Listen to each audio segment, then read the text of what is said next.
Et Madame Nicole Guérin. Madame Aurélie Poyot. Oui. Madame Dardenne. Oui, présent. Monsieur Pétieux. Madame Guigli.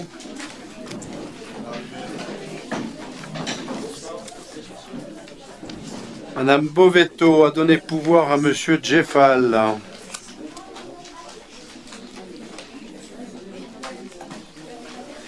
Monsieur Dufour a donné pouvoir à Madame Guérin. Monsieur Yvon Aiguier. Monsieur Jacques Jalade. Monsieur Martinez a donné pouvoir à moi-même.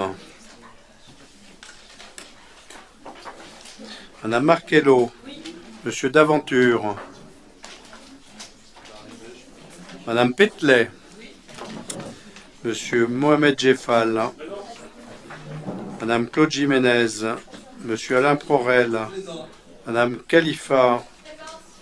Monsieur Millet. Madame Pascale Brunet a donné pouvoir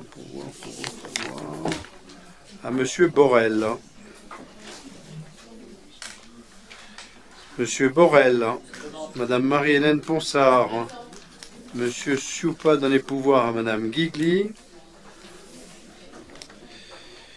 Monsieur Manuel Romain. Madame Mireille Fabre. Monsieur Grisca. Il arrive. Madame Valdener. Monsieur Monnier. Madame Mulac. Monsieur Picatré. Monsieur Breuil. Madame Armand. Et Monsieur Dazin. Pouvoir à Monsieur Picatré. Parfait.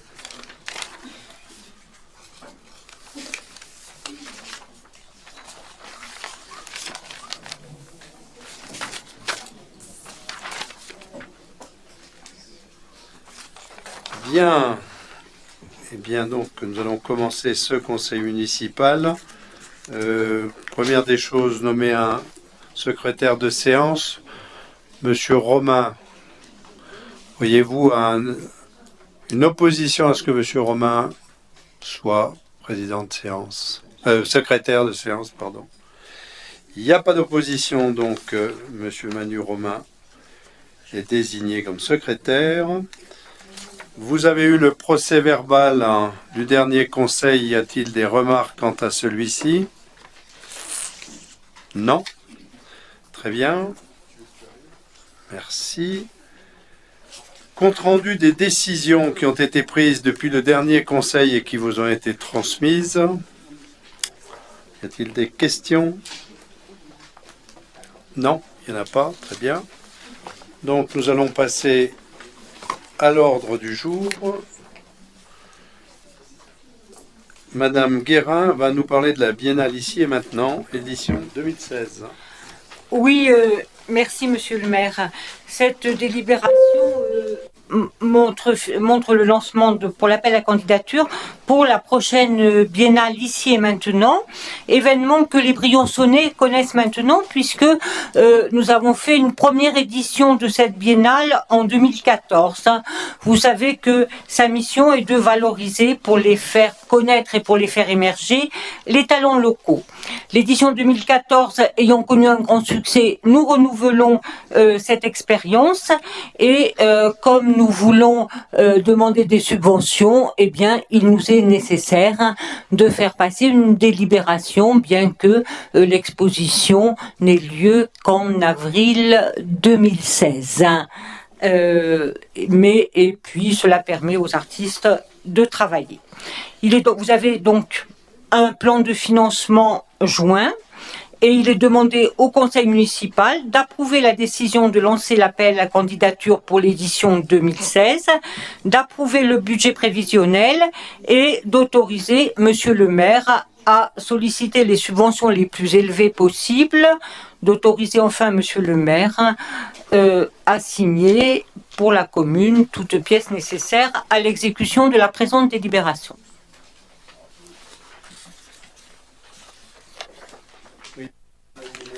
Tout a été vu en commission. Parfait, donc je mets la délibération en voie. Y a-t-il des votes contre? Des abstentions? À l'unanimité, merci. Deuxième délibération concernant la médiathèque et la mission programmiste. Oui, cette délibération concerne en effet la médiathèque. Vous savez que dans le cadre de l'opération Cœur de Ville, la commune a souhaité construire un pôle culturel constitué d'une médiathèque accueillant un service d'archives municipales. Au fil des délibérations, vous avez pu constater qu'un PSC a été fait, une étude de préfaisabilité, et aujourd'hui, nous en sommes à lancer nous en sommes à la phase de recrutement pour un programmiste qui va présenter une étude de faisabilité plus précise concernant les locaux précisément, le rapport entre les salles et surtout l'adéquation entre le projet contenu dans le PSC et la médiathèque telle qu'elle va être réalisée. Tout cela, bien sûr, dans un souci de maîtrise de coûts. Le montant estimé pour cette tâche dans la liste des investissements a été voté pour 2015 a été de 50 000 euros. La DRAC nous ayant promis de financer 50% de cette étude de programmation, et bien de la même façon, nous avons besoin d'une délibération pour demander cette subvention de la DRAC. Il est donc demandé au conseil municipal d'autoriser monsieur le maire à prendre toutes les mesures nécessaires à l'exécution de cette délibération et d'autoriser monsieur le maire à solliciter les subventions les plus élevées possibles auprès des organismes et instances susceptibles de participer au financement de cette opération. Les questions ont été posées en commission. D'accord, donc je mets la délibération aux voix. Quels sont ceux qui sont contre? Qui s'abstiennent à l'unanimité, merci. Madame Guérin, toujours, pour la mise à disposition du Centre d'art contemporain. Oui, merci monsieur le maire. Cette convention est une convention qui régularise un état de fait que l'on voit chaque année depuis plus de 10 ans. La ville de Briançon met à disposition de l'école des beaux-arts le Centre d'art contemporain pour la durée de l'exposition des travaux des élèves. Cette année, nous avons fait une convention pour que les droits et devoirs de chacun soient clairement identifiés. Et c'est donc cette convention que vous avez en annexe. Il est donc demandé au conseil municipal d'approuver les dispositions de cette convention, d'autoriser monsieur le maire à signer au nom de la ville la convention annexée à la délibération et d'autoriser monsieur le maire à signer toute pièce nécessaire à l'exécution de la présente délibération. Même chose. Chambre d'enregistrement, c'est déjà en route. C'est en route, mais je vous invite à les uns et les autres, si vous n'avez pas vu, à y aller. C'est une très belle exposition qui montre les talents que recèle notre communauté. Donc je mets la délibération en voie. Quels sont ceux qui sont contre, qui s'abstiennent à l'unanimité? Je vous remercie. Le patrimoine, toujours Madame Guérin, convention d'application pour l'utilisation de l'orgue. Oui, alors cette convention d'application qui fait suite à une convention cadre que vous avez votée précédemment, et l'objet est d'encadrer l'utilisation de l'orgue de la collégiale. Alors, ceci fait suite à la constitution d'une association dont la mission est de rénover l'orgue de la collégiale et qui, à cette fin, organise plusieurs actions, dont des concerts. Ces concerts vont bien sûr nécessiter l'utilisation de l'orgue de la collégiale. Vous savez bien que quand une association utilise un instrument, bien ça crée des demandes. Il y a d'autres associations qui vont le faire, voire des particuliers qui demandent à répéter. On a déjà eu des demandes dans ce sens, et donc cela nécessite une réglementation assez précise. Voilà, c'est le but de cette convention qui a été rédigée en partenariat avec l'association, avec le diocèse aussi, le curé de la paroisse, et qui a été le fruit de longues réflexions et discussions. Alors il est vrai que les formulations ne sont pas toujours parfaites, et j'ai pris en compte ce que vous nous avez dit hier, Madame Valdener, à la commission culture, Et cette convention, il y a une durée d'1 an. Bon, on vous la présente telle qu'elle est aujourd'hui et on la rediscutera l'an prochain puisqu'il n'y a pas de question de fond, ce n'est que des questions de formulation. Voilà, donc il est demandé au conseil municipal d'approuver les termes de la convention et d'autoriser monsieur le maire à signer toute pièce nécessaire à l'exécution de cette délibération. Y a-t-il des questions? Non. Donc je mets la délibération en voix. Quels sont ceux qui sont contre, qui s'abstiennent à l'unanimité? Merci. Toujours le patrimoine, toujours Madame Guérin, accord pour l'organisation d'un concert autour de l'orgue, justement. Oui, donc cette convention fait suite à la précédente. En fait, elle n'est qu'une adaptation d'une convention qui existe depuis 6 ans, qui est une convention tripartite entre le diocèse, la ville de Briançon et les porteurs de projets des concerts qui ont lieu à la collégiale, puisque vous savez que l'Église est à la fois propriété de l'État et du clergé. Cette convention est signée avant tous les concerts et ici nous avons adapté cette convention à l'utilisation de l'orgue. Hein, c'est simplement ceci. Alors c'est vrai que elle est probablement pas parfaite, il y a probablement quelques précisions à apporter. Bon, elle a fonctionné pendant 6 ans, elle fonctionnera 1 année de plus comme ça. Vous nous avez fait la remarque pour le problème de la participation aux frais de nettoyage. C'est vrai que aujourd'hui, c'est souvent des bénévoles qui le font. Donc, si vous voulez, on peut supprimer ce point. Ça n'est pas un problème. Hein. Voilà. Donc, on vous demande d'approuver les termes de l'accord et d'autoriser monsieur le maire à signer toute pièce nécessaire à l'exécution de cette délibération. Pas de remarques? Pas de questions? Si. Il n'y a pas de question, puisqu'il y avait effectivement des éléments qui n'étaient pas très précis, mais ça a été discuté en commission. Madame Guérin vient d'exposer sur les différentes délibérations culture, donc on attendra l'année prochaine, voilà. Mais on votera ces délibérations. Je voudrais simplement préciser à Madame Guérin que la collégiale appartient à l'État et à la commune de Briançon en particulier, et non pas au clergé. Elle est mise à disposition du clergé. Voilà.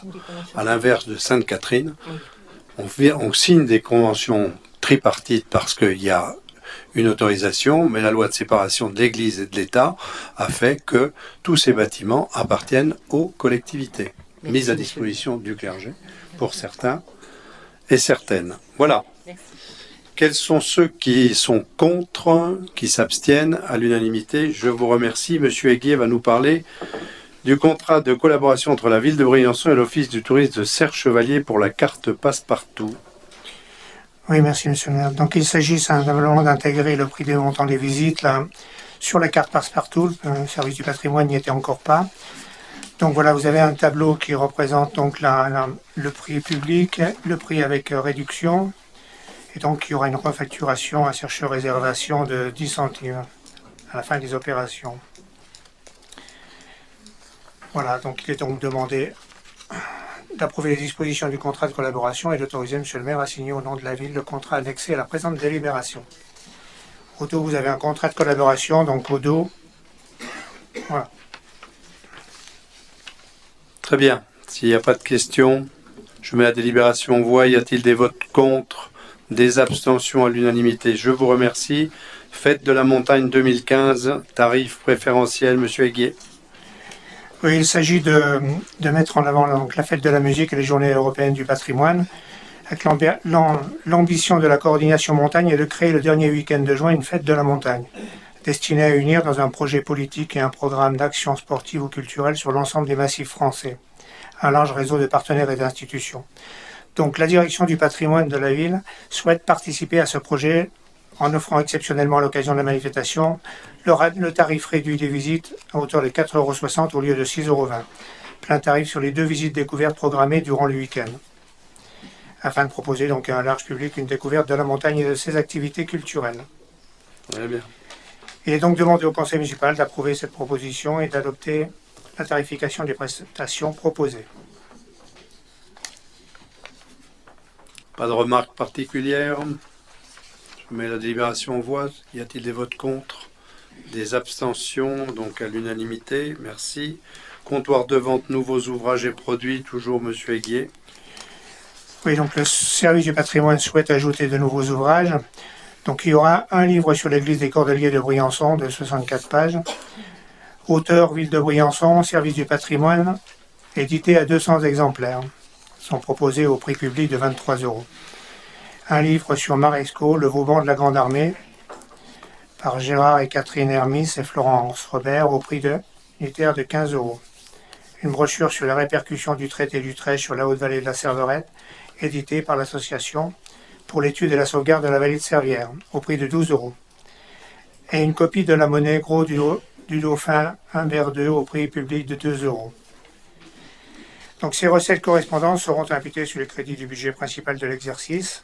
Il est donc proposé au Conseil municipal d'approuver ces propositions ci-dessus et d'adopter la tarification des produits. Pas de remarques. Je mets la délibération aux voix. Y a-t-il des votes contre, des abstentions à l'unanimité? Merci. Patrimoine toujours, musée 3 siècles de présence militaire en Briançonnais, de Bourbon au 159e, comité scientifique, Monsieur Jacques Jalade. Merci, Monsieur le maire. Le 27 septembre 2013 a été créé le comité consultatif pour la création d'un musée militaire à Briançon, un musée consacré à la présence militaire de Vauban au 159e RIA. Donc ce comité consultatif doit se doter au bout d'un certain temps d'un comité scientifique. D'où la délibération actuelle qui vous est présentée. Le comité scientifique aura pour mission de formuler des avis sur le projet scientifique et culturel du musée, sur les programmes d'activités scientifiques, de recherche et de médiation, ou encore sur la programmation annuelle, expositions, conférences, publications, etc. Il est composé de personnes bénévoles, mais très compétentes, personnalités scientifiques reconnues dans différentes disciplines, historiens, archéologues et muséologues. Voilà, la première réunion a eu lieu, donc on voudrait entériner la création de ce conseil scientifique. Le musée Briançon avance petit à petit, mais pour ce genre de choses, on ne peut pas aller très vite. Il faut prendre des garanties, et si on veut obtenir les aides de l'État et des divers financeurs, à ce moment-là, il faut présenter quelque chose de sérieux. Voilà ce à quoi on s'attache. Donc je vous demande d'approuver la proposition de création du conseil scientifique du futur musée et d'autoriser Monsieur le maire, ou en cas d'empêchement, etc., etc. Pas de remarques particulières. Tout va bien. Donc, y a-t-il des votes contre, des abstentions? Vote à l'unanimité. Merci. Urban DH, convention de partenariat. Monsieur Aiguier. Oui, le club des entrepreneurs du Grand Briançonnais a souhaité s'impliquer dans des actions collectives sur le territoire. Pour ce faire, il organise en étroite collaboration avec l'association Extreme Events et l'Office de tourisme une compétition de descente VTT le 19 juillet 2015. Évolution des compétiteurs dans un environnement urbain, modifié, modules de style tremplin, passerelle, etc. Parcours tracé dans les remparts depuis la porte de Pignerol jusqu'à la rue centrale à Sainte-Catherine. Il est attendu une centaine de riders. Cette course ayant lieu dans les fortifications classées au patrimoine mondial, un respect du site sera demandé aux organisateurs avant et après la course. Une subvention de 7 000 € a déjà été votée et imputée au budget. Par ailleurs, la ville apporte une aide technique à hauteur de 14 129,50 à charge pour l'organisateur de la manifestation de faire toutes les obligations nécessaires à ce genre de manifestation. Vous avez une convention qui est annexée à la présente délibération. Il est donc demandé au conseil municipal et au maire d'approuver cette convention. Il y a eu un certain nombre de questionnements et tout a été vu en commission. Très bien. Donc, je mets la délibération en voix. Y a-t-il des votes contre? Des abstentions à l'unanimité, toujours, merci. Partenariat entre la ville de Briançon, la place forte de Mont-Dauphin et l'abbaye du Boscodon. Monsieur Aiguier, toujours. Oui. Dans le cadre des orientations donc, de la politique de valorisation toujours de Briançon, il est prévu la mise en place d'un partenariat avec le Centre des Monuments Nationaux et l'Association des Amis de l'abbaye de Boscodon entre le 1er juin 2015 et le 31 décembre 2016. Les objectifs principaux sont de proposer une offre découverte privilégiée à tarif réduit aux visiteurs ayant préalablement visité les sites patrimoniaux majeurs des Hautes-Alpes, la place forte de Mont-Dauphin et l'abbaye de Boscodon, de promouvoir les activités du service du patrimoine, d'encourager le développement d'actions de communication communes pour mettre en place la stratégie de communication autour du patrimoine mondial de l'UNESCO. Donc une convention de partenariat est annexée au présent document. Il est donc proposé au Conseil municipal d'approuver les dispositions de la convention de partenariat.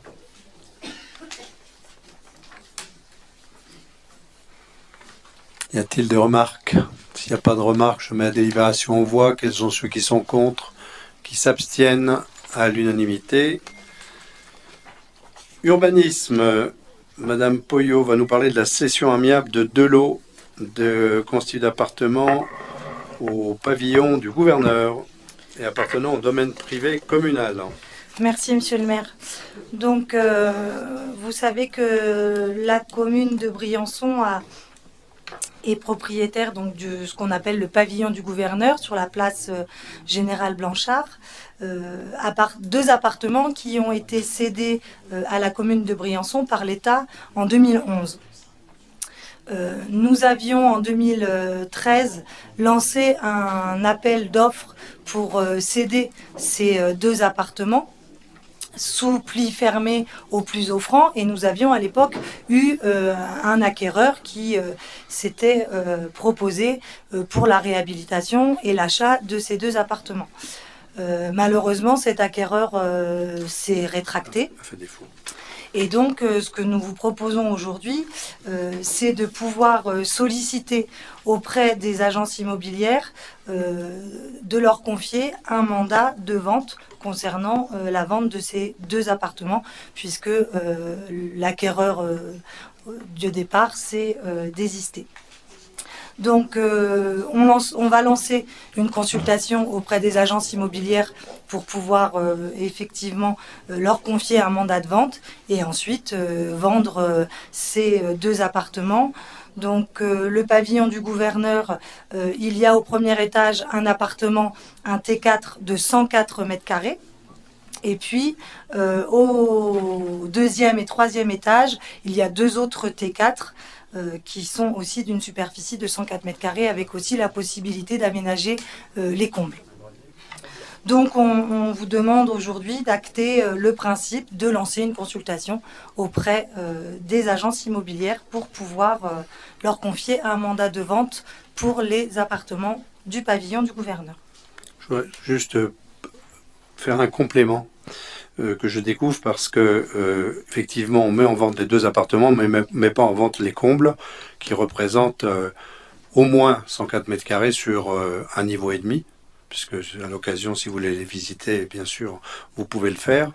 Donc je propose de mettre un lot numéro 3 qui correspond aux combles aménageables et vous dire que ça nous a été remis dans le cadre, cette structure, cet immeuble nous a été remis dans le cadre de Berwick, c'est-à-dire à l'euro symbolique, et que nous reverserons la moitié des bénéfices à l'État via l'armée.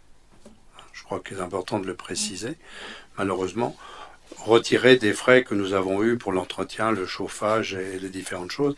Mais il est urgent de se débarrasser, et les assurances, bien sûr, que nous avons prises, il est urgent de se débarrasser de cet immeuble, parce qu'un immeuble non occupé se dégrade, et c'est dommage, il s'agit d'un très bel immeuble. Mais malheureusement, pas beaucoup d'acquéreurs, sauf, il semblerait, à la découpe.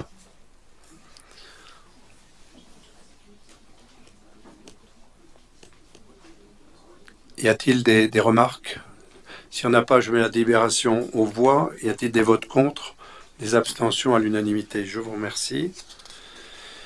Procès verbal de rétrocession de biens mis à disposition entre la commune de Briançon et la CCB pour le terrain d'assiette de l'ancienne usine de Malfosse. C'est Monsieur Millet qui rapporte.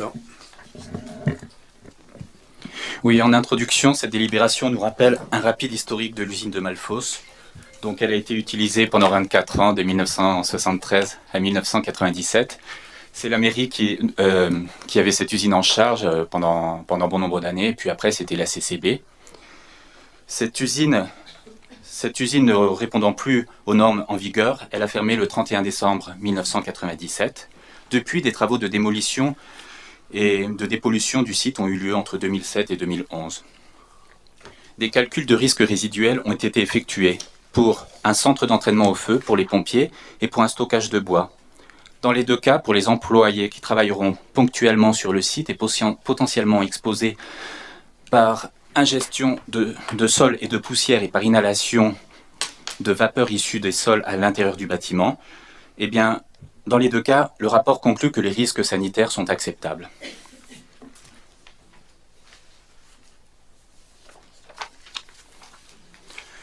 Ainsi, la procédure de dépollution incombant à la CCB est soldée et le terrain peut être rétrocédé à la commune. Le retour du bien a lieu à titre gratuit. Il est demandé au Conseil d'approuver les dispositions de la Convention, d'autoriser Monsieur le maire, etc.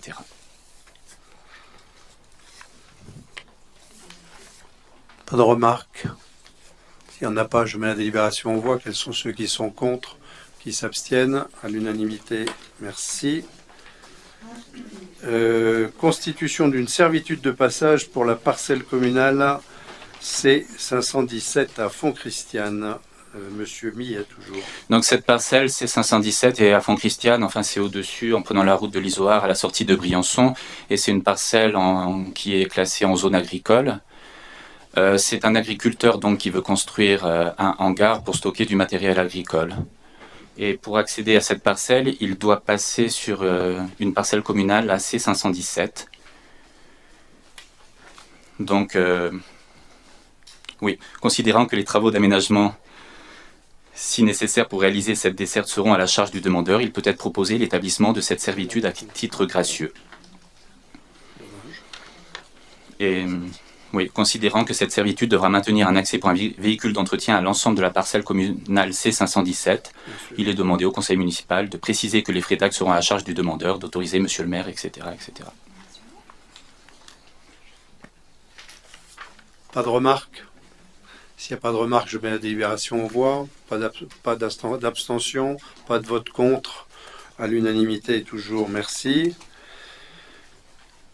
Cession d'une partie de la parcelle communale AM53, Madame Poyot. Merci, Monsieur le maire. Donc, cette cession de parcelle est à la demande de l'école Carlian-Vipère, qui se lance dans un projet d'aménagement de son établissement pour être aux normes d'accessibilité et répondre à l'ensemble des nouvelles normes qui vont concerner les établissements publics qui reçoivent des élèves et qui reçoivent des élèves. Donc, pour pouvoir faire les travaux dans le bâtiment de l'école de Carlian-Vipère, l'école nous a sollicité pour pouvoir acquérir une petite bande de terrain entre l'école de Carlian-Vipère et le stade des Artaillots. Il y a ici un talus qui mesure à peu près 4400 mètres carrés. Et l'école nous a sollicité pour avoir une bande de 220 mètres carrés dans le prolongement total de leur établissement, afin de pouvoir réaliser une coursive, et dans cette coursive de pouvoir y implanter un ascenseur qui permettrait justement d'accéder aux différents étages et donc d'être dans la réglementation de l'accessibilité, puisque l'établissement doit répondre à ces normes d'accessibilité. Donc le terrain concerné, la commune céderait 220 mètres carrés. Nous avons rencontré l'équipe pédagogique de l'école. Nous sommes tombés sur un accord concernant le prix de cession qui est donc de 100 € le mètre carré, donc 22 500 €, puisqu'il y aurait à peu près 220 mètres carrés à prélever. Les frais inhérents à cette transaction, à savoir les frais d'arpentage et les frais de notaire, seront à la charge de l'acquéreur, donc à la charge de l'équipe de Carlian-Vipère. Et donc nous vous demandons aujourd'hui d'acter la possibilité de céder une partie de ce terrain à l'école. File-moi les délibérations suivantes. Je sais pas, oui, et toutes les trois là. Ouais. Ah pardon, je me suis trompée, j'ai oublié 22 500 €. Pardon. Bien, y a-t-il des remarques concernant cette vente de terrain? Moi, s'il n'y en a pas, je mets la délibération aux voix. Quels sont ceux qui sont contre, qui s'abstiennent? Vote à l'unanimité. La délibération concernant la convention entre la commune et RTE, donc le réseau transport d'électricité pour la liaison souterraine entre Briançon et le Cerf-Barbain. Cette délibération est la suite d'une délibération que nous avions déjà prise concernant l'allée, c'est-à-dire Briançon-Cerf-Barbain. Celle-ci concerne le retour Cerf-Barbain-Briançon. Elle se caractérise, donc c'est une mise en souterrain d'une partie de ce réseau à 63 000 volts. Cette convention aujourd'hui permet une compensation forfaitaire et définitive d'un montant de 36 476 €. Alors, précédemment, nous avions reçu un montant forfaitaire de 112 000, et là nous recevons 36 000, tout simplement parce que les terrains qui sont traversés ne sont pris en compte que les terrains privés de la commune. Donc nous avons que 320 mètres linéaires de terrain privé cette fois-ci, multiplié par le prix des domaines, lui-même touché par un abattement de 50%, et ceci donne le résultat de 36 476 €. Ce qui veut donc dire que Briançon, pour la totalité de la traversée de la 63 000 allées et retour, touchera environ 150 000 €. Voilà. Est-ce qu'il y a des questions? S'il n'y a pas de questions, je mets la délibération. Oui. Oui, je sais que les explications que vous venez de donner semblent indiscutables, sauf que, oui, elles le sont, sauf que moi ça me gêne un petit peu par rapport, pour revenir sur les prix qui sont proposés. À la première délibération, il y a quelques mois, on a voté donc sur un montant de 187 € le mètre carré, et là on retombe à 97,26 € le mètre carré. Donc ça veut dire que les terrains communaux sont moins valorisés que les terrains privés. Les explications de RTE me semblent ne me satisfont pas beaucoup, et je trouve que c'est pas très correct de leur part. D'autre part, je voudrais rappeler aussi qu'il y a une très forte opposition par rapport à l'ensemble de la vallée Haute-Durance contre cette ligne à haute tension. Alors c'est vrai que nous, on a la chance, entre guillemets, d'avoir l'enfouissement sur la totalité de notre secteur entre Briançon et le Cerf-Barbain. Donc c'est très bien pour nos paysages. C'est vrai que c'est très important pour notre vallée et par rapport au tourisme qu'on développe sur ce secteur, qui est quand même une forte activité, qui rentre dans la forte activité économique du haut du département. Ceci dit, pour ces raisons, je vais m'abstenir sur cette délibération. Je voudrais simplement préciser que normalement, le prix des domaines subit, et c'est un accord, un abattement de 50%, que cet abattement, RTE l'a oublié la première fois, devrait plutôt être content d'avoir gagné 55 000 € dans l'opération, ce qui est quand même pas négligeable, puisque c'est le prix qui est payé à tout le monde sur le reste du territoire. Donc il y a eu une erreur, on a signé la convention, ils ne peuvent plus revenir en arrière.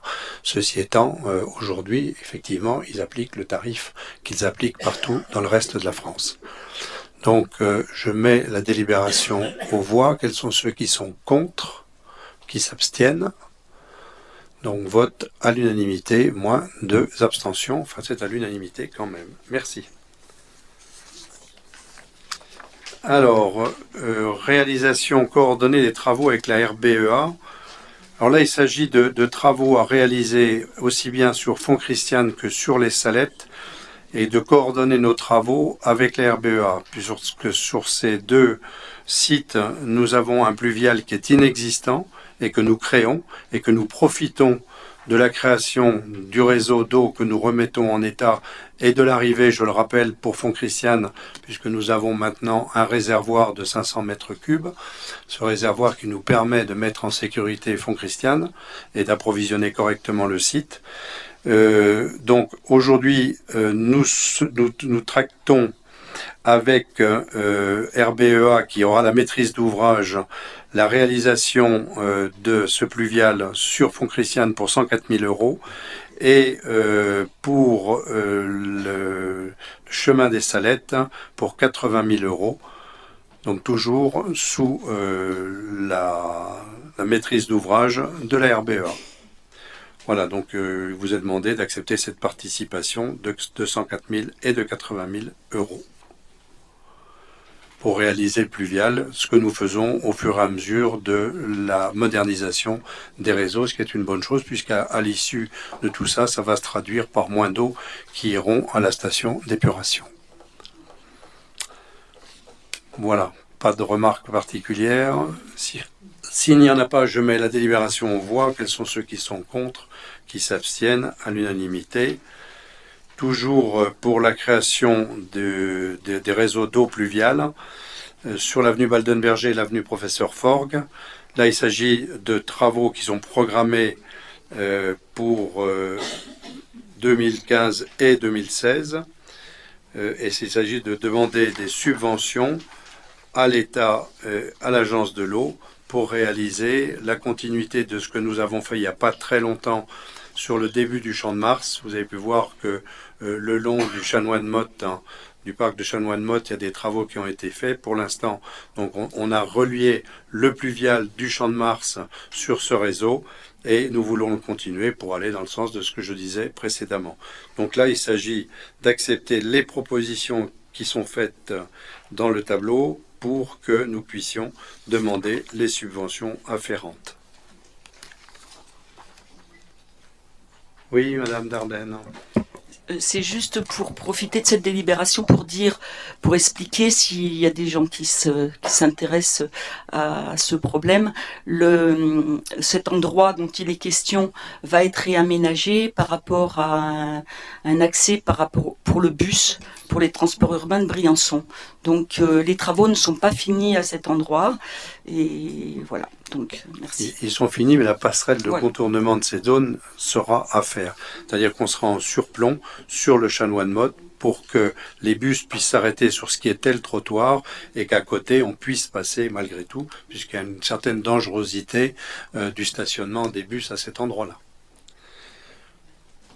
Voilà, donc je mets la délibération aux voix. Quels sont ceux qui sont contre, qui s'abstiennent? Vote à l'unanimité. Merci. Alors, organisation du marché d'appel d'offres. Alors, et la commission en MAPA. Donc aujourd'hui, en application des articles 22, 23, 25 du Code des marchés publics, la composition de l'organisation de la CAO obéit à des règles strictes qui sont difficiles à méconnaître, sinon effectivement il y aura irrégularité sur le marché. Cependant, la réglementation aujourd'hui n'exige pas la tenue d'une CAO pour toutes les procédures, ce que nous faisons, ce qui est lourd, en particulier concernant les procédures adaptées. Or, notre délibération du 17 avril 2014 précise que la CAO est chargée de suivre l'ensemble des marchés publics passés par la commune.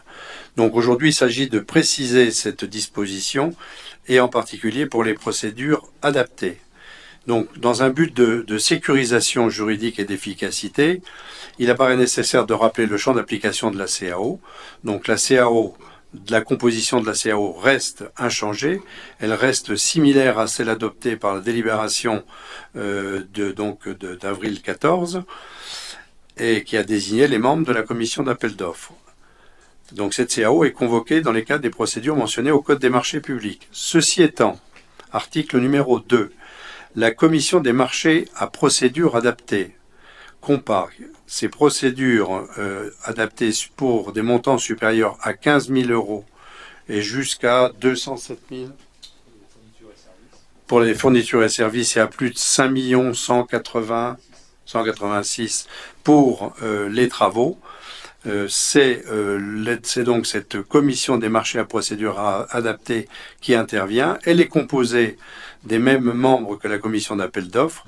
Elle donne son avis sur l'attribution des marchés, mais elle n'est pas soumise aux dispositions de l'article 25 du Code des marchés publics. Voilà, donc ça allège les démarches concernant les marchés. Donc de 15 000 à 207 000 pour les fournitures et services et de 15 000 à 5 186 pour ce qui concerne les travaux. Voilà. Y a-t-il des questions? Non, ça a été vu en commission. Très bien. Donc, je mets la délibération aux voix. Quels sont ceux qui sont contre, qui s'abstiennent? Vote à l'unanimité. Celle-là, je l'ai. Convention de groupement de fourniture d'électricité et de services associés entre la communauté de communes du Briançonnais et les communes membres. Donc, vous savez qu'à partir du 1er janvier 2016, les tarifs réglementés de vente d'électricité seront supprimés pour les sites raccordés à une puissance électrique supérieure à 36 kV. Considérant qu'à la même date, les acheteurs soumis au Code des marchés publics, et donc les collectivités locales, devront avoir signé un nouveau contrat en offre de marché pour ces tarifs avec un fournisseur de leur choix. Un groupement de commandes pour cet objet pourrait viser à maîtriser au mieux l'aspect budgétaire de ces changements et en tirer le meilleur profit par le regroupement des besoins et une mise en concurrence optimisée. Donc, comme il y a nécessité d'établir une convention entre la communauté de communes du Briançonnais d'une part et les communes membres d'autre part pour définir les modalités de fonctionnement du groupement, il y a un mandat qui autorise la communauté de communes à collecter directement auprès du fournisseur actuel et pour le compte de la commune les données nécessaires à l'évaluation des besoins. Il vous est demandé d'approuver les termes du projet de convention constitutif du groupement de commandes pour la fourniture d'électricité annexée à la présente délibération, de désigner la communauté de communes comme coordonnateur du groupement de commandes et d'autoriser le représentant du coordonnateur à signer les marchés issus du groupement de commandes. Donc il s'agit d'une mutualisation pour répondre, pour lancer un appel à candidature et donc avoir plusieurs propositions et donc pouvoir se situer dans un marché concurrentiel. Est-ce qu'il y a des questions? S'il n'y en a pas, je mets la délibération aux voix. Quels sont ceux qui sont contre, qui s'abstiennent? Vote à l'unanimité, moins l'absence de M. Millet et de Mme Dardenne.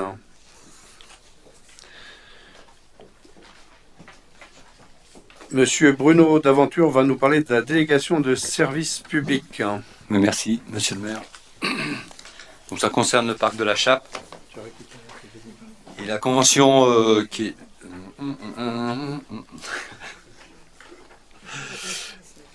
La convention qui est liée les précédents exploitants, elle s'est achevée au 26 juin 2015. Donc on a voulu remettre de l'ordre dans la convention et après étude, il s'est avéré qu'il était possible de passer une convention de délégation, une DSP simplifiée. Donc il y a eu appel d'offres et il n'y a eu qu'une seule candidature, c'était les personnes qui étaient gestionnaires l'année précédente. Voilà, vous trouverez aussi sur la délib les critères d'appréciation des offres et puis aussi les montants des redevances. Donc une part fixe et une part variable de 6% du chiffre d'affaires annuel. Et la part fixe est de 2 350 € réactualisée en fonction de l'indice INSEE. Il est proposé au conseil municipal donc d'adopter la proposition ci-dessus et d'attribuer la délégation de service public à la SCOP l'échappée belle selon les termes du contrat annexé et d'autoriser monsieur le maire ou en cas d'empêchement, etc. Aucune remarque? Très bien, je mets la délibération aux voix. Quels sont ceux qui sont contre, qui s'abstiennent? À l'unanimité, merci. Ressources humaines, monsieur Jacques Jalad va nous parler de la convention de mise à disposition de personnel entre la ville de Briançon et l'ASPTT pour la Luc Alphand. Merci, monsieur le maire.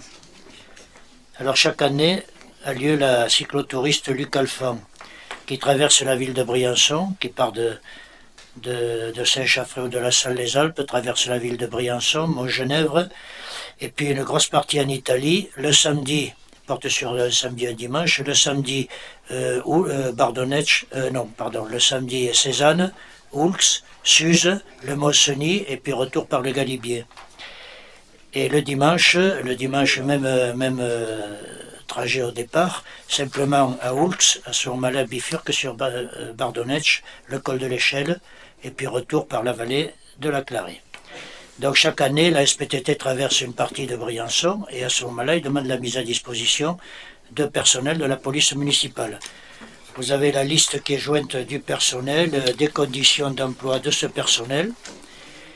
Donc il est demandé, considérant que la demande de la SPTT Briançon-Serre-Chevalier de la mise à disposition par la commune de Briançon d'agents de la police municipale pour assurer la sécurité lors des passages des coureurs. Il est donc proposé au conseil municipal d'autoriser monsieur le maire ou son représentant à signer, etc., d'approuver les termes de la convention et d'autoriser monsieur le maire ou en cas d'empêchement un adjoint, vous connaissez la suite, etc., etc. Voilà.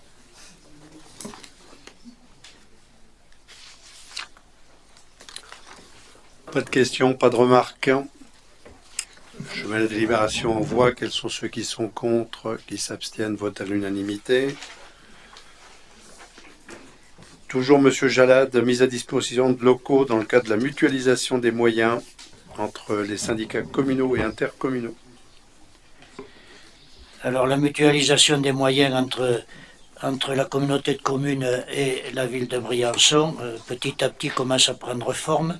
Ça a commencé par la cérémonie du Père Noël, où la communauté de communes a fourni le Père Noël. Nous avons fourni le costume et le reste. Et là, nous passons à la vitesse supérieure en parlant des syndicats. Donc les syndicats de la mairie de Briançon et de la Comcom partageront une pièce qui se trouve au deuxième étage de l'ancienne mairie et qui est appelée salle numéro 4. Voilà, une convention est mise en place. Donc, considérant que cette mise à disposition s'entend à titre gracieux et que les charges et fluides et d'abonnement seront à charge de la commune. Après en avoir délibéré, le conseil municipal décide à l'unanimité d'approuver la mutualisation du local entre les syndicats communaux et intercommunaux, d'accepter les conditions de la convention annexée à la présente délibération et d'autoriser monsieur le maire, etc., etc.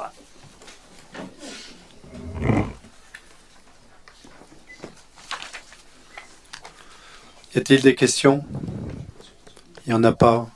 Je mets la délibération en voix. Quels sont ceux qui sont contre, qui s'abstiennent à l'unanimité? Alors là, mise à disposition de l'école de Pont-de-Servières au profit de l'association C'est au Sommet. L'association C'est au Sommet qui, comme chaque année, organise son festival, son 10e festival qui aura lieu entre le 11 et 18 juillet. À cette occasion, a besoin d'un local pour préparer ses prestations et donc demande la mise à disposition de l'école de Pont-de-Servières pour faire la préparation de son activité sur ces 8 jours. Voilà, donc il est proposé au conseil municipal d'accepter ces dispositions et de m'autoriser à signer et ainsi de suite. C'est le Sommet d'ailleurs qui a reçu une subvention du Conseil général pas plus tard que mardi.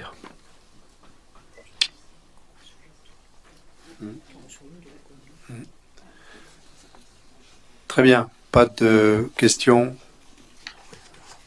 Je mets la délibération en voix. Quels sont ceux qui sont contre, qui s'abstiennent à l'unanimité. Convention de mise à disposition toujours concerne un des corps de garde. Monsieur Yvon Aiguier. Oui, je précise que c'est les corps de garde de l'entrée de la mairie, l'ancienne entrée de la mairie. Actuellement, il y a 2 corps de garde, donc c'est un corps de garde, le numéro 1, qui est en jeu là. Donc c'est depuis 2011 et afin de soutenir l'artisanat local, la commune met à disposition à titre précaire et révocable ce corps de garde au profit d'artisans, moyennant le versement d'une redevance mensuelle adaptée. Considérant que toute activité d'artisanat pouvant être pratiquée dans le corps de garde numéro 1 des Cordeliers peut représenter d'une part un attrait supplémentaire pour le bas de la cité Vauban, et d'autre part une dynamique locale de l'artisanat sur un territoire urbain, ancien et touristique. Considérant que les fluides, l'électricité, le chauffage, etc., ainsi que les impôts, taxes d'enlèvement d'ordures ménagères, etc., seront supportés par l'occupant. Considérant qu'afin d'entériner ces dispositions, la commune de Briançon régularisera une convention de mise à disposition dont un projet est joint à la présente délibération, avec les artisans souhaitant bénéficier de ce local. Il est donc proposé au conseil municipal d'accepter les propositions ci-dessus et d'y approuver le projet de convention joint à la présente délibération.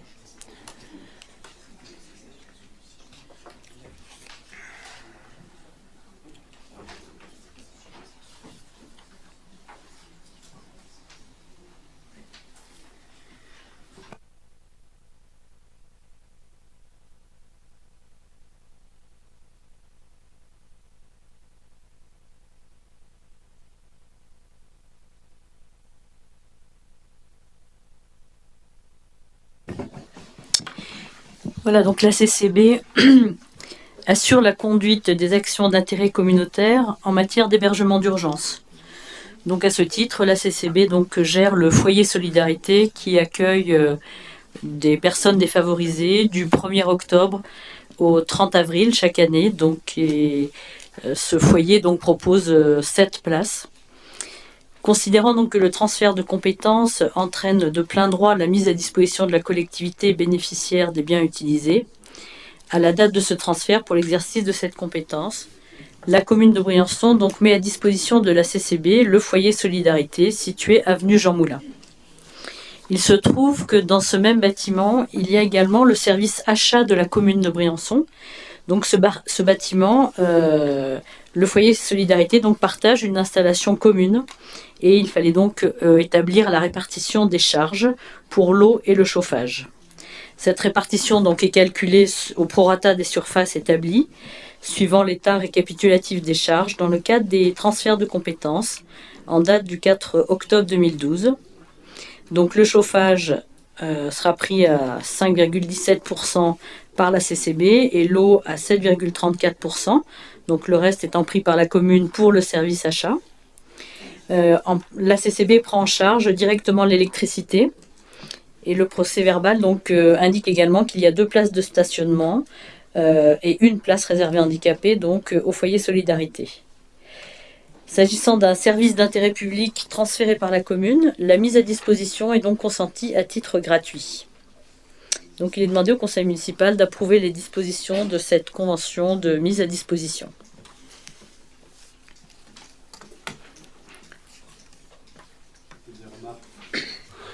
S'il n'y a pas de remarques, pas de questions, je mets à délibération. On voit quels sont ceux qui sont contre, qui s'abstiennent à l'unanimité. Merci. Concernant l'Office du tourisme, il s'agit de modernisation et de modification de la grille tarifaire de la taxe de séjour.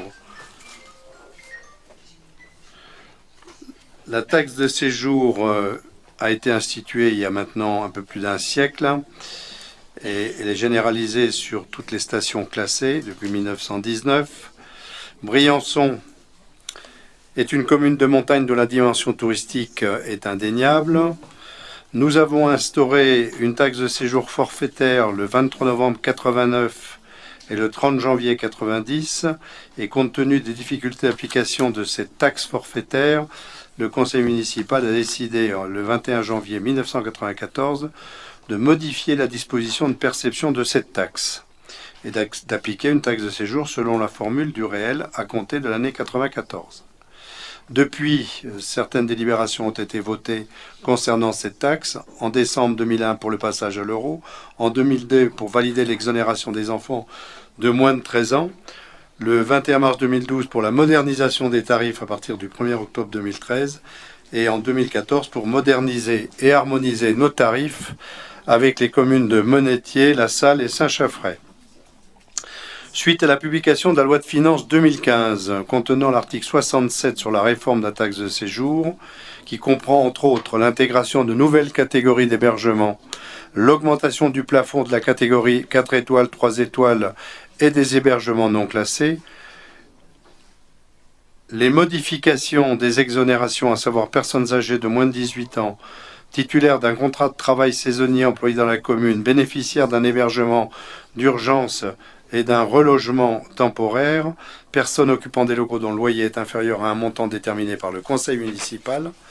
Une grille tarifaire a été réalisée et qu'elle sera mise en œuvre par la commune de Briançon.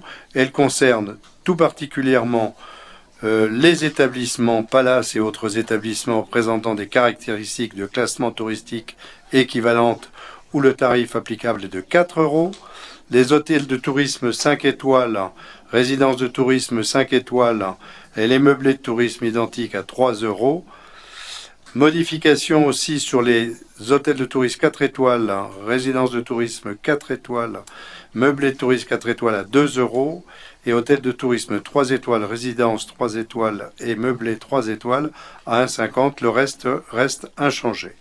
Donc il nous est proposé d'intégrer cette nouvelle catégorie d'hébergement, d'intégrer les nouveaux plafonds et de décider de l'application de la grille tarifaire telle qu'elle vous est proposée. Bon, on va pas avoir beaucoup de revenus nouveaux grâce à ça d'ailleurs, mais bon, puisqu'on n'a pas beaucoup de palaces et structures équivalentes. Oui, Madame Valdenay. Il y a un certain nombre de questions qui ont été posées en commission. Je vois que on n'a pas forcément les réponses, mais c'est pas grave. C'est-à-dire ?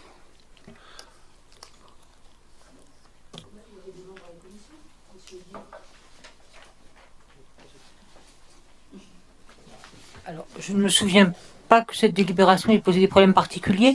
On avait dit que de toute façon, ça ne changerait rien à la redevance, puisque compte tenu du fait que les familles viennent, l'exonération des enfants de moins de 18 ans changerait rien. Donc écoutez, mis à part le fait que c'est vrai qu'on avait un peu plus d'hébergement de qualité sur la région, je suis désolée Catherine, mais je n'ai pas noté de questions particulières.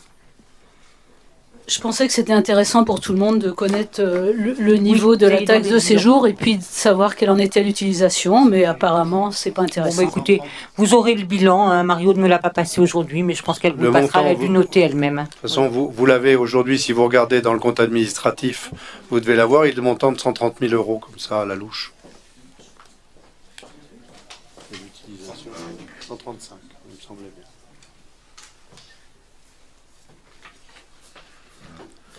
Bien, ceci étant dit, je mets la délibération en voix. Quels sont ceux qui sont contre, qui s'abstiennent?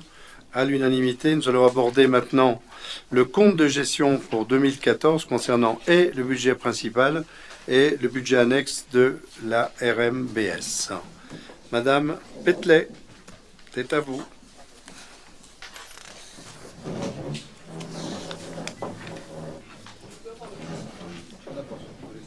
Je peux avoir le transparent numéro 1, s'il vous plaît?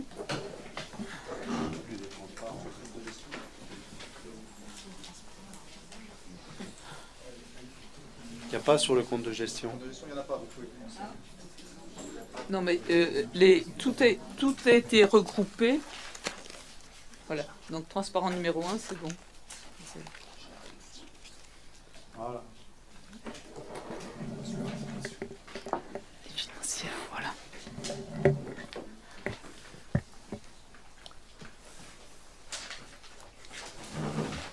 Oula. C'est pas très bon. C'est pas quoi? C'est pas très net. Vous le voyez bien? Ouais. Bon.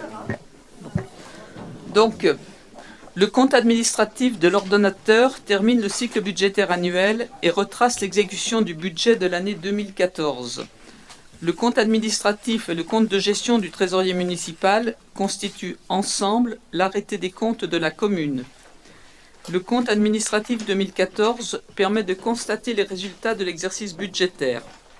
Au préalable, on peut rappeler que les résultats 2014 ont été repris par anticipation lors du vote du budget primitif le mercredi 18 février 2015 et qu'il n'y a pas de différence entre les montants repris par anticipation et ceux constatés aujourd'hui au compte administratif. Ces résultats sont constitués du résultat d'exécution de chaque section, corrigé du report des exercices antérieurs et des restes à réaliser de l'exercice.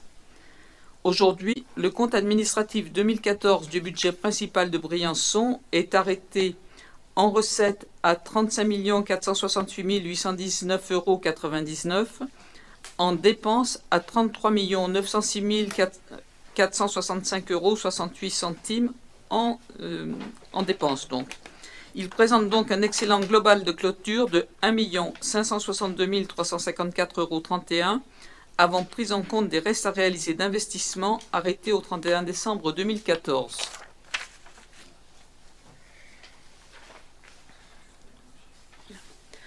Le budget cumulé 2014 prévoyait un virement à la section d'investissement sur la ligne 023 du budget d'un montant de 5 573 615 €. Ce virement, qui ne fait l'objet d'aucune exécution budgétaire, correspond de fait au résultat de fonctionnement prévisionnel de clôture. L'exécution du budget 2014 permet de constater que le résultat de fonctionnement de clôture de Briançon atteint la somme de 5 686 838 €. La prévision budgétaire a donc été améliorée de 113 223 €. Cette différence s'explique principalement par des économies réalisées sur les dépenses courantes de fonctionnement, notamment sur les charges à caractère général.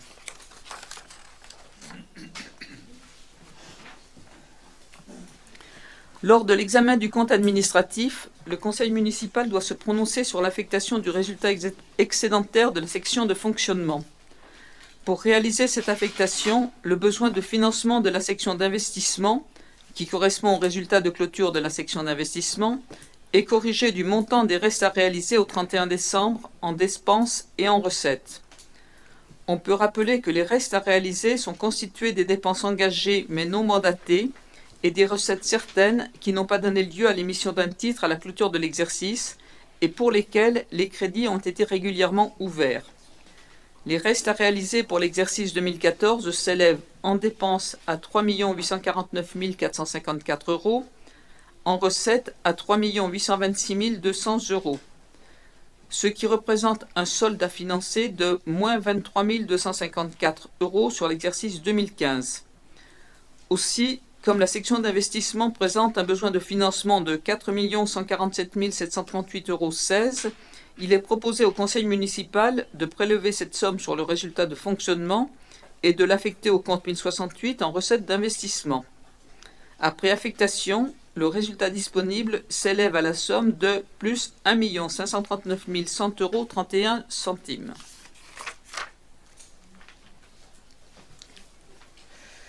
En ce qui concerne les restes à réaliser, d'abord, on peut préciser que Briançon a soldé en 2014 l'acquisition du quartier Colo par le versement d'un dernier acompte de 184 000 €. Ensuite, comme cela avait déjà été constaté lors du vote du budget 2015, on peut remarquer que les restes à réaliser 2014 sont composés par 5 grandes opérations. Les opérations de réhabilitation du patrimoine fortifié de Briançon, l'aménagement du secteur du Champ de Mars, la réhabilitation de l'église des Cordeliers qui devrait permettre la création d'un centre d'interprétation de l'architecture et du patrimoine, l'aménagement de la route de Grenoble et le réaménagement du pied de station du Prorel.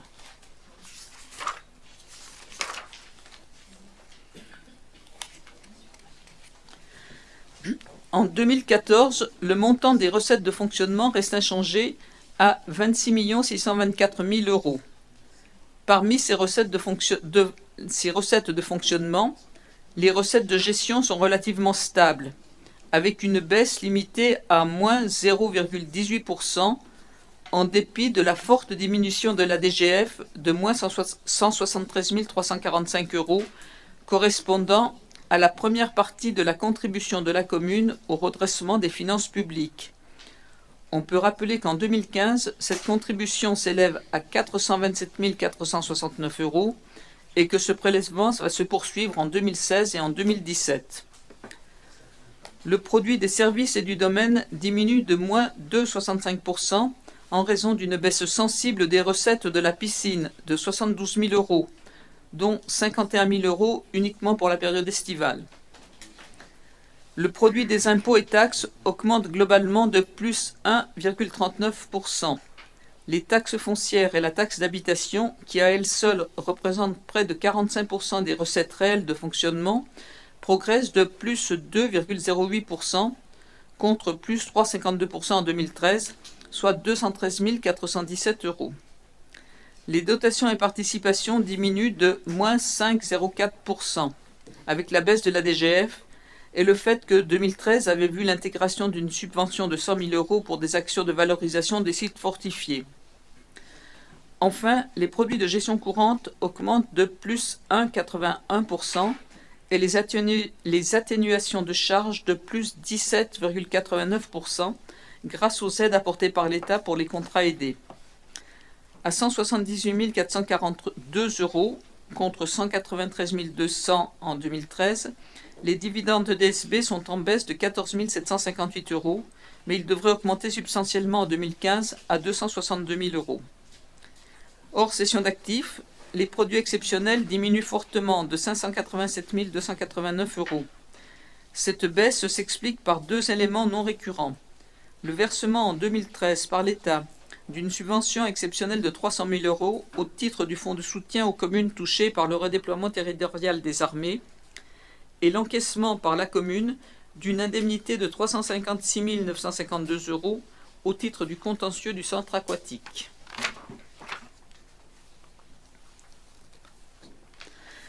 Les dépenses de fonctionnement diminuent de 1,70% à 20 937 000 euros.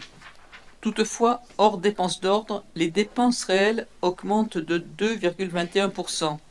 Cette augmentation est principalement due à une hausse de 5,07% des frais de personnel. Grâce à la poursuite des efforts de gestion, le volume des charges à caractère général n'augmente que de 0,89% et de 0,73% après prise en compte des variations de stock. Les autres charges courantes progressent de 1,71%, soit plus 88 787 euros, en raison de l'ajustement de 300 à 400 000 euros de la subvention versée au CCAS. Les frais financiers diminuent de moins 4,53%, avec notamment un taux d'intérêt moyen de 3,58%, procurant ainsi une économie de 115 933 euros en section de fonctionnement. La participation de la commune au fonds de péréquation des recettes fiscales passe de 69 617 euros en 2013 à 109 552 euros en 2014, soit une hausse de 39 935 euros, expliquant la progression du chapitre des atténuations de produits. Les charges exceptionnelles progressent de 6,81%, soit 14 694 euros. Les dépenses d'ordre liées aux opérations de cession d'actifs diminuent de 26%.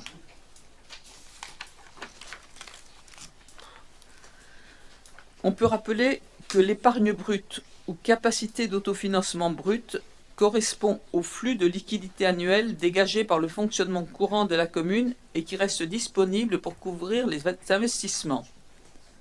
En 2014, Briançon a dégagé une épargne brute de 4,229 millions d'euros, soit 97 454 euros de plus que la prévision budgétaire, mais en baisse de 1,049 millions d'euros par rapport à 2013.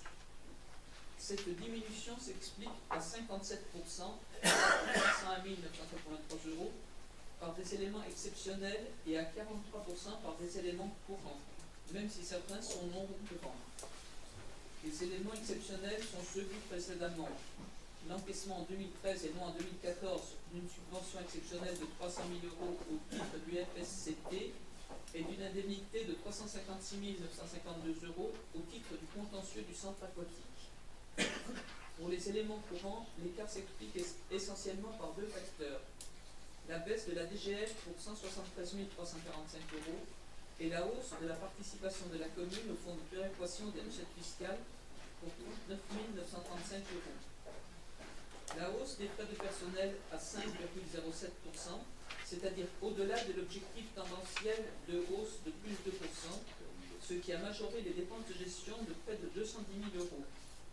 Toutefois, certains éléments de cette hausse, comme l'augmentation des cotisations pour assurance du personnel à hauteur de 92 000 euros, ne devraient pas se reproduire en 2015.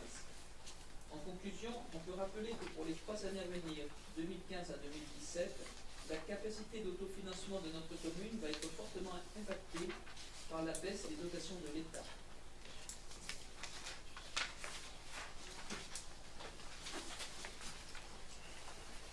L'épargne brute constitue normalement la source de financement des investissements la plus saine pour une commune, dans la mesure où elle est récurrente, ce qui n'exclut toutefois pas des mouvements à la hausse ou à la baisse en fonction des exercices. Cet excédent de liquidité récurrente dégagé en section de fonctionnement doit être suffisant pour couvrir en priorité le remboursement de la dette en capital.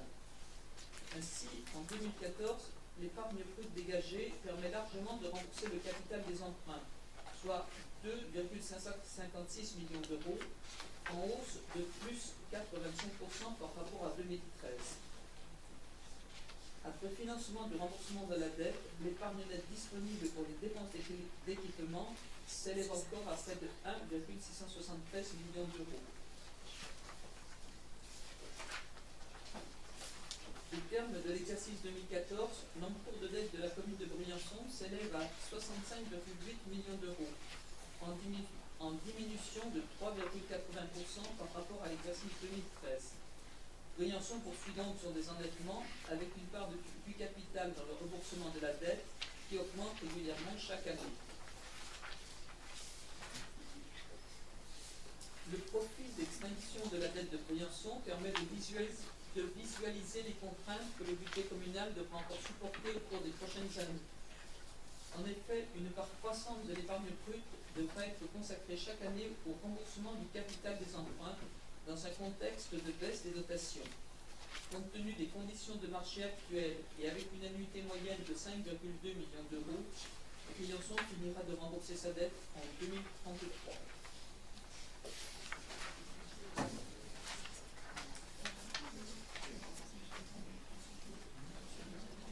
En 2014, les dépenses d'équipement ont augmenté de près de 80% par rapport à 2013.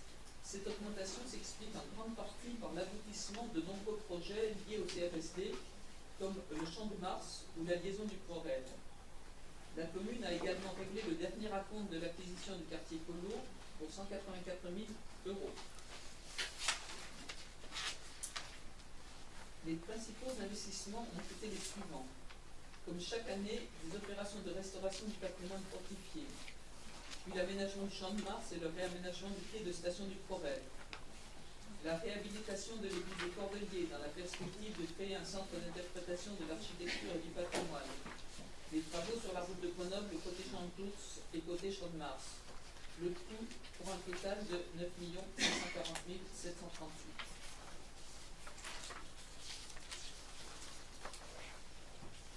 Comme elle ne peut pas emprunter, la commune de Briançon ne dispose que de 4 sources de financement pour ses investissements.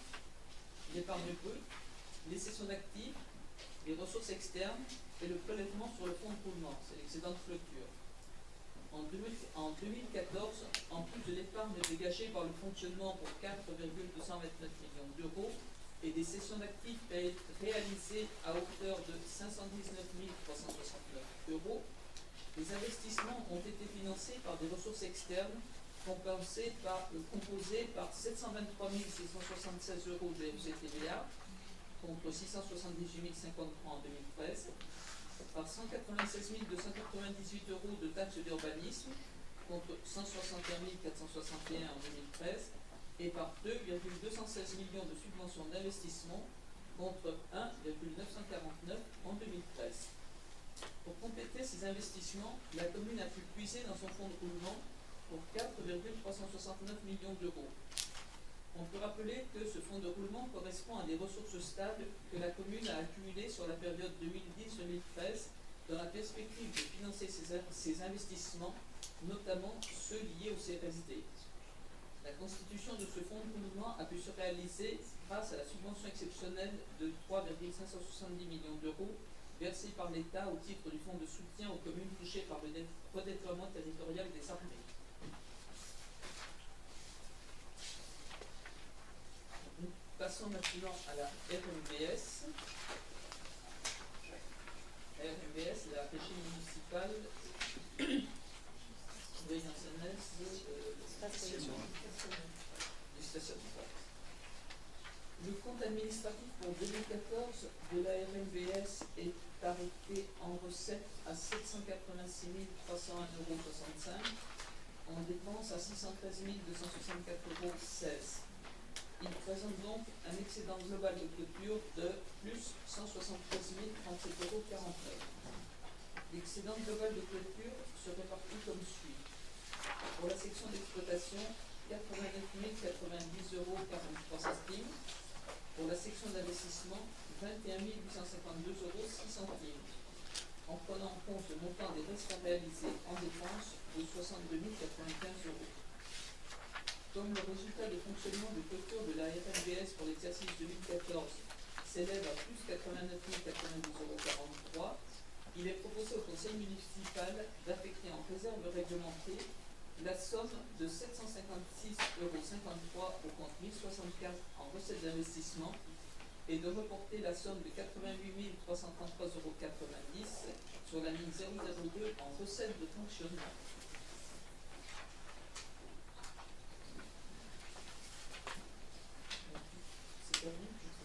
En conclusion, on peut dire que pour les années à venir, la commune de Briançon doit poursuivre ses efforts de gestion pour dégager les marges de manœuvre financières nécessaires au financement de ses investissements, notamment dans un contexte de baisse des dotations et allocations versées par l'État et de concurrence accrue entre les différentes collectivités territoriales dans la recherche des subventions. Je vous remercie.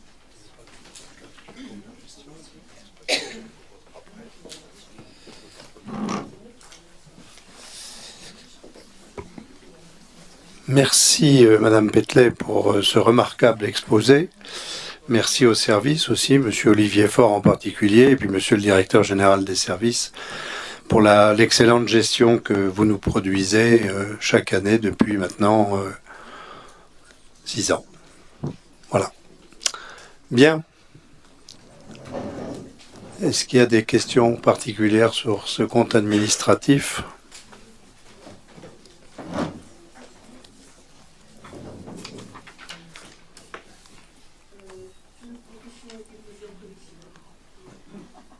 Alors, s'il n'y a pas de questions, moi je vais me retirer puisque je ne participe pas au vote.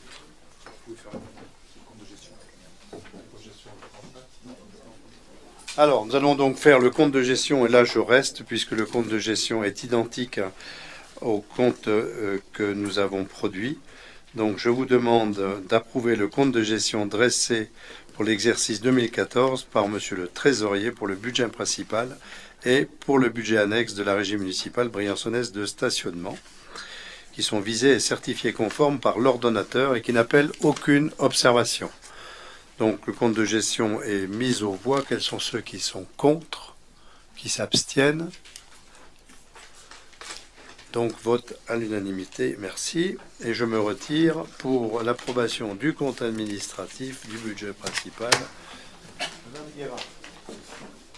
Merci, Monsieur le maire.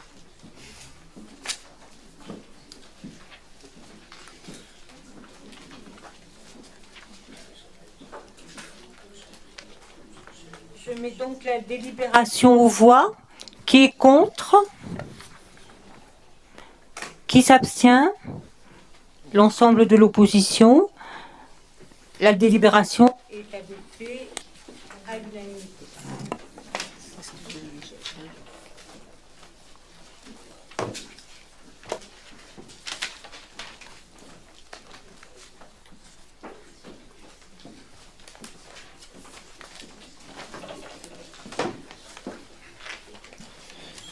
Alors, délibération suivante, Madame Petley, affectation des résultats pour l'exercice 2014.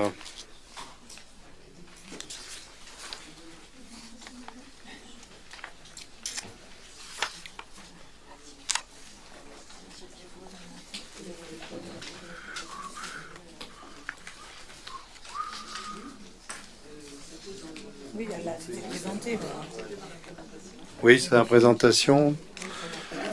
Donc, l'affectation des résultats qui a été proposée pour le budget principal de la commune, donc l'affectation en réserve de 4 147 738,16, report de fonctionnement 1 539 100 € 31, et pour la RMBS, en réserve réglementée 756,53 € comme ça a été dit, et un report de fonctionnement de 88 333,90 centimes.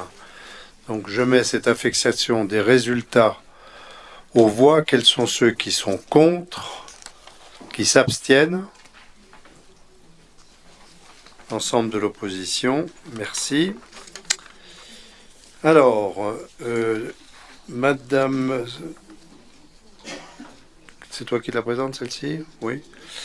La finance 4, donc il s'agit de la SPL Area PACA, la concession d'aménagement de la ZAC Cœur de Ville, un emprunt de 1,5 million avec une garantie partielle à hauteur de 40%.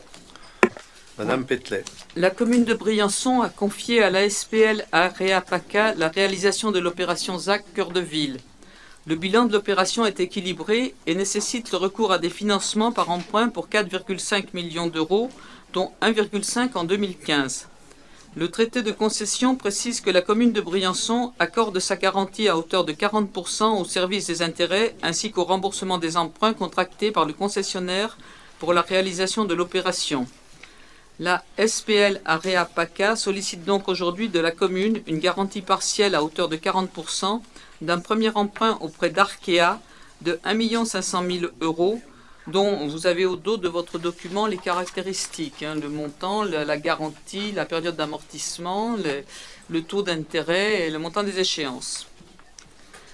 Il vous est donc proposé d'accorder à la SPL Area PACA la garantie de la commune de Briançon à hauteur de 40% pour le remboursement de l'emprunt à souscrire d'un montant de 1 500 000 consenti par Arkea, soit une garantie de 600 000 € dans les conditions exposées par la présente délibération et dans le cadre de la concession d'aménagement de la ZAC Cœur de Ville.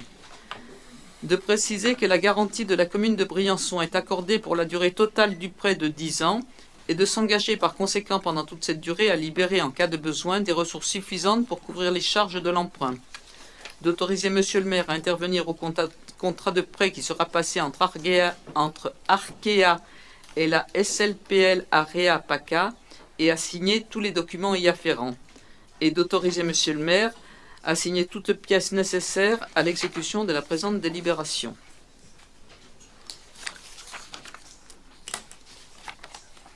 Pas de questions? Donc s'il n'y a pas de questions, je mets la délibération aux voix. Quels sont ceux qui sont contre? Qui s'abstiennent? Donc vote à la majorité de la municipalité.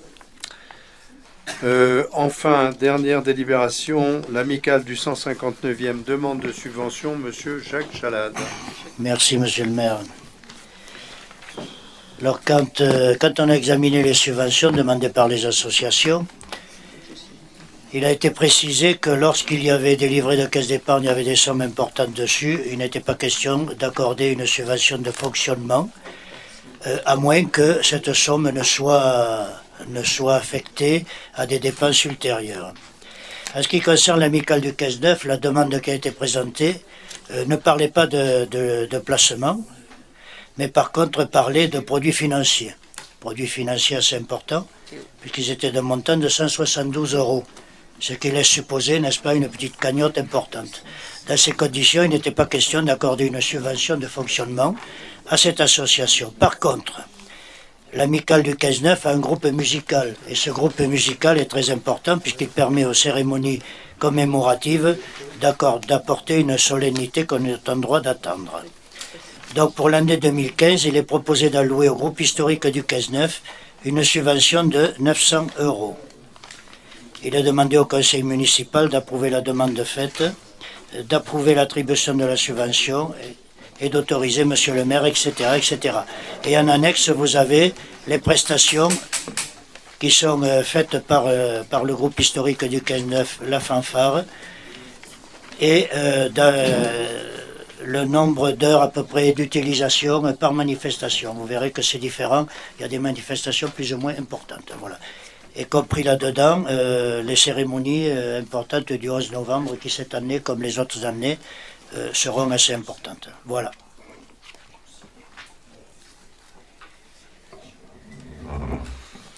Bien. Concernant cette délibération, est-ce qu'il y a des remarques?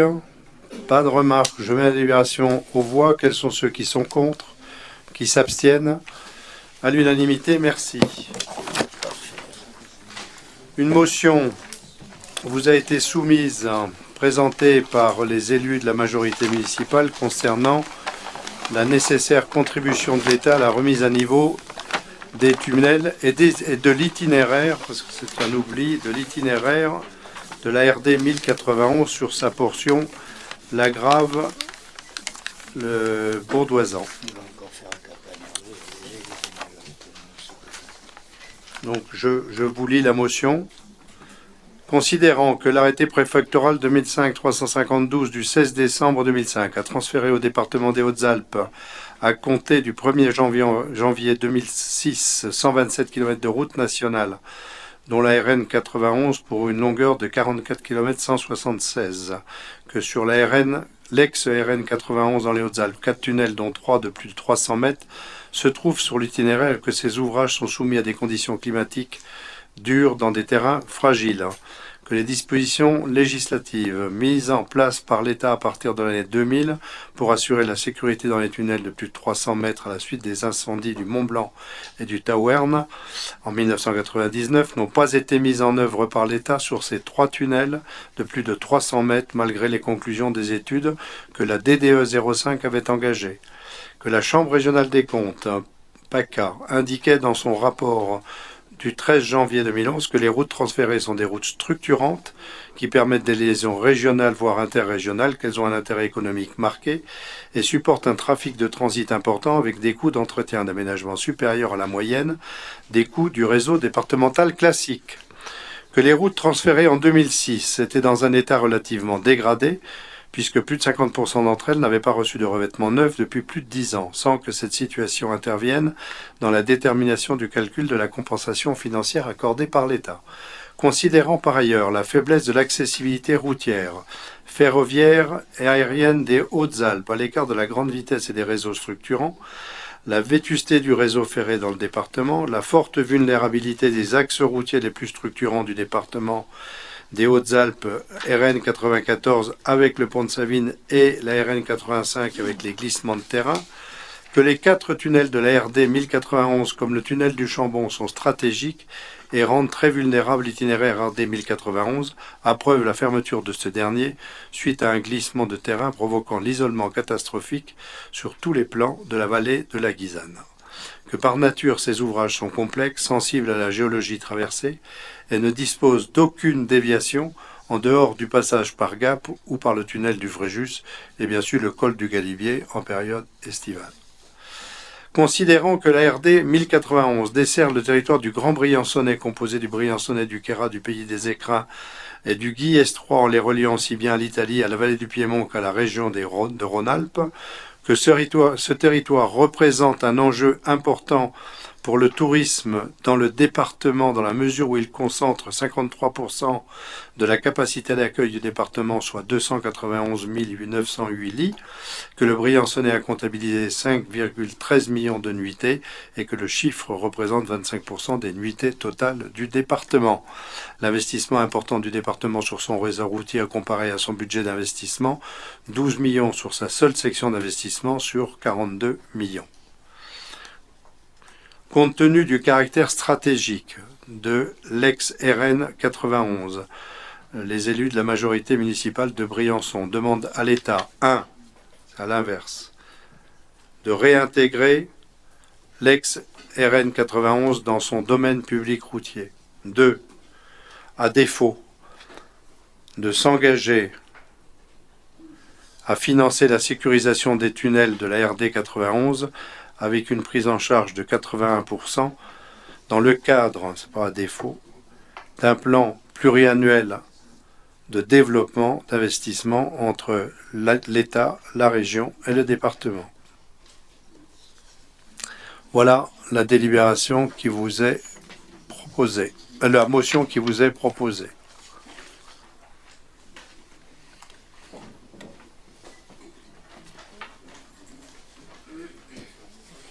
Vous n'avez rien à dire, c'est parfait. Si, Madame Dardenne. Oui, Monsieur le maire, je pense qu'effectivement cette motion est bienvenue. Je pense qu'il est très important que la commune de Briançon manifeste sa colère par rapport au désengagement de l'État. Comme la municipalité de Briançon s'était aussi prononcée par rapport à la problématique du train de nuit, qui génère aussi des risques d'enclavement de notre territoire. Je pense que c'est aussi très important que la commune de Briançon soit solidaire des communes de La Grave et de Villard-d'Arène, qui sont des communes d'autant plus enclavées aujourd'hui qu'elles connaissent ce problème. Pour être allé avec vous, Monsieur le maire, à une réunion à La Grave, on peut dire que la population est quand même en très grande détresse. Par rapport à ce qui se passe aujourd'hui. J'ai trouvé aussi qu'ils étaient quand même très mesurés dans leur comportement. Ils sont très responsables, malgré le fait d'être allés manifester dans l'Isère, où ils ont rencontré le préfet de l'Isère pour manifester et pour faire des demandes. Il y a des choses qui ont été entendues. Je pense que au niveau de notre territoire, au niveau de notre département, il y a vraiment à prendre en compte l'enclavement du nord du département, qui, malgré aujourd'hui des décisions qui pourraient, le rendu du rapport Duron qui pourrait nous laisser présager que le train de nuit ne serait plus mis en danger. On a quand même très très peur de la suite du désengagement de l'État et aussi de la SNCF. Donc pour moi c'est quand même un tout, et je pense que moi je suis complètement solidaire de cette problématique des gens de Villard-d'Arène et de La Grave, et je pense que c'est pour ça que c'était essentiel aujourd'hui pour la commune de faire cette motion. Motion qui est à l'identique de celle qui a été prise hier ou quasiment au conseil départemental. Vas-y, je t'en prie. Justement, je voulais dire un mot par rapport à cette motion qui a été prise hier lors du conseil départemental. Et si vous en êtes d'accord, vous proposez une modification, puisque c'est celle qui a été hier faite lors du conseil départemental. Dans les demandes qui sont donc adressées à l'État, nous avons noté donc que nous souhaitons que l'État s'engage à financer la sécurisation des tunnels. Et ce que nous avons proposé hier lors du conseil départemental, c'est d'aller plus loin que la seule sécurisation des tunnels, mais de mettre dans la motion, de dire que c'est la sécurisation de l'ensemble de l'itinéraire. Donc si vous êtes d'accord pour cette modification, il faudrait peut-être que l'on mette qu'effectivement c'est l'itinéraire qu'il faut modifier, puisque aujourd'hui on a un problème de sécurisation sur les tunnels, mais demain on sait aussi que c'est une zone que l'ensemble de l'itinéraire routier est peut-être amené à être fragilisé par d'autres risques naturels. Donc ça peut être intéressant d'avoir aussi un parallélisme avec le conseil départemental. S'il n'y a pas de proposition, je mets la motion. On voit quels sont ceux qui sont pour l'adopter. Il n'y a pas d'abstention. Donc c'est un vote à l'unanimité. Je voudrais simplement dire que j'ai pris l'initiative de faire une demande au cabinet de M. Vidalis pour être reçu. Et nous serons reçus en principe le 8 juin dans l'après-midi avec le président du Conseil général et le vice-président chargé des routes. Donc lundi 8 dans l'après-midi. Voilà. Merci. S'il vous plaît, monsieur oui. le maire. Nous avons déposé une question écrite auprès de monsieur Faubert. La réponse est là. Voilà, on vous fait passer la réponse. écrite, elle aussi.